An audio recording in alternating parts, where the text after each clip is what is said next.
Justice froze the appointment yesterday of Netanyahu loyalist Ophir Akunis as Justice Minister after the cabinet openly defied the Attorney General's warnings that the move was illegal. Then today, just before the High Court convened over this constitutional crisis, perhaps the biggest political and constitutional crisis the country has ever faced, Netanyahu at the last moment capitulated, did a 180, suddenly agreed to again appoint rival Benny Gantz as Justice Minister.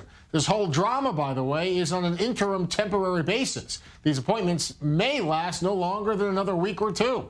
With us now is I-24 News correspondent Jonathan Regev in Jerusalem. Also with us in studio, Kobe Sudri, Israeli attorney and political analyst. We'll start with Jonathan in Jerusalem. Explain to me, perhaps, why Netanyahu capitulated last minute. He almost certainly would have known yesterday that the vote would have been blocked by the High Court. Why go through these motions in the first place? He knew it yesterday. He knew at the moment that this appointment was made of Ophir Akunis from his Likud party as Justice Minister, that it's illegal, that it will be overruled by the Supreme Court. But Netanyahu perhaps had perhaps some assumptions that this would gain him a few points, a few political points. What has happened in the 24 hours between his two decisions? Not exactly clear, but something made him understand that it is perhaps a wrong move and that he's losing points first and foremost due to the fact that this appointment will eventually not take place, but also it is happening at a time when Netanyahu is trying, and at least for the moment, failing to form a new government. He's got 6 more days to try and do it. While this is happening, Netanyahu is handing very generous offers to Gantz himself, also to Naftali Bennett, also to Gideon Sa'ar, all of them seen as part of the coalition of change, as it is called. Gantz getting a sort of an agreement, a petition to be again in rotation, but this time first in rotation. All those three, Sa'ar, Bennett, and Gantz, are probably asking themselves, after what we saw in the cabinet meeting on Tuesday, what are all these promises worth if Netanyahu breaks once again every promise he's making? Maybe the fact that he might be losing points on the political arena, and it will be even more difficult for him to form a government. That might have been the reason for him to draw back and change his decision, and basically to allow the appointment of Benny Gantz as Justice Minister. Thank you so much, Jonathan, for that report from Jerusalem. I'll turn now to Kobe Sudri in studio. A legal question first, then we'll get into the politics of this. I mean, this is an interesting wrinkle here in Israel. We have the Attorney General of this country telling the Prime Minister, this vote cannot happen. This vote is illegal. The Prime Minister says, you are not above the government. I'm the Prime Minister of this government. I say the vote can happen. It will happen. It's not illegal. It's an interesting legal wrinkle, isn't it? No, it's not. Because we have a basic law, the government basic law, that has or established a mechanism, a legal mechanism of how you appoint and replace ministers. And according to this legal mechanism, the vote yesterday was illegal.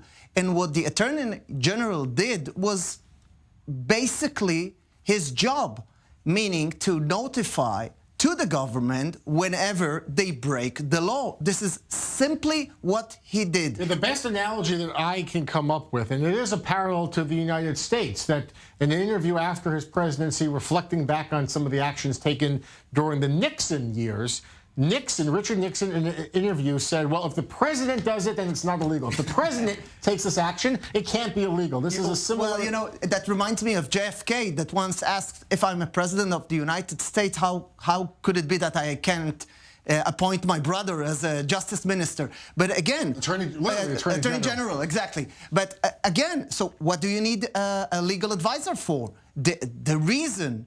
The initial reason for appointing a legal advisor is that you have an expert who is telling you what is legal and what is not. And the moment you're making legal mistakes, his duty is to point it and to tell you about it. And let's not forget, the Attorney General, He's not only an advisor of the government, he represents the public interests. First of all, he is the one who is representing the rule of law, and he acted according to his duties. All right, so then let's move on, if I can, from the legal question, which is, in your mind, very straightforward, to the political one, which may be more muddled. What was Netanyahu thinking? I mean, I don't understand the political damage in letting Gantz be interim justice minister. He already was serving as a temporary justice minister for weeks. It may be another position that lasts for another couple weeks at most. It's not going to hurt Netanyahu politically now. Why make such a fuss about this? Well, I must admit that I have no good answer for that. You're not the only one. A lot of analysts are scratching their heads. Why this made Netanyahu blow up? The only thing I can say is that you're asking me to explain in logical terms an illogical behavior. That's the only thing that I can say here, because really I don't understand the reason for it, because I don't think that even on the political field he doesn't get any advantage out of it. So let me then play devil's advocate here. Perhaps then this is Netanyahu's audition already for the fifth election. That he is gambling there will be one. This sets this up as a judicial activism, overreaching of the courts and an attorney general bent to bring me down and block me at every step. Is this already now fifth campaign mode? It's a possibility, and maybe it's his swan song. On the other hand, maybe we will never know, because there are, I think, another 6 days until the mandate is over. Let's see if he's forming a government. As far as we see it until now, I'm very pessimistic about it.